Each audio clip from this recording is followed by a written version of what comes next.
Uri ng mga pangungusap. Mga pangungusap na eksistensyal. Ito ay nagpapahayag ng pagkamayroon ng isa o higit pang tao at iba pa. Pinangungunahan ito ng may o mayroon. Mga pangungusap na panghanga.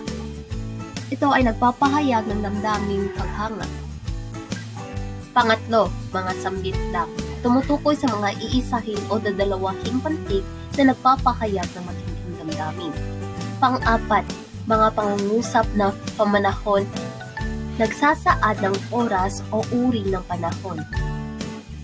Mga formularyong panlipunan, mga pagbate, pagbibigay galang at iba pa na nakagawian na sa lipunang Pilipino.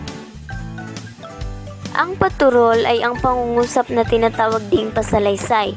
Ito'y nagsasalaysay ng isang katotohanan o pangyayari. Ito ay binabantasan ng tuldok. Patanong, ito ay ang pangungusap na nagpapahayag ng pagtatanong o pag-uusisa. Ito ay gumagamit ng tandang pananong. Anyo ng patanong? Patanong na masasagot ng oo o hindi. Pangungusap na patanggi ang tanong. Gumagamit ng panghalip na pananong.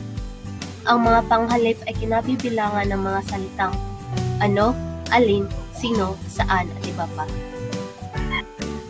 Nasa kabalikang anyo ng tanong. Tanong na may karugtong na pabuntong. Pangatlo, pautos. Ay nagpapahayag ng obligasyon dapat tuparin, samantalang ang pakiusap ay nagpapahayag ng pag-utos sa magalang na pamamaraan. Nagtatapos ito sa tuldok. Anyo ng pautos. Pautos na pananggi. Pinangungunahan ng salitang huwag. Pautos na panag-ayon.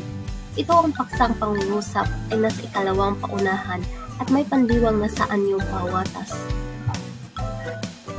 Pang-apat, padamdam. Ito ay nagsasabi na matinding damdamin gaya ng tuwa, lungkot, pagkagulat, paghanga, paghihinayang at iba pa. Karaniwang nagtatapos ito sa tandang padamdam.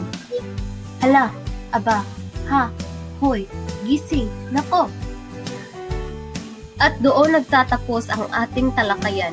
Naway marami kayong natutunan hanggang sa susunod.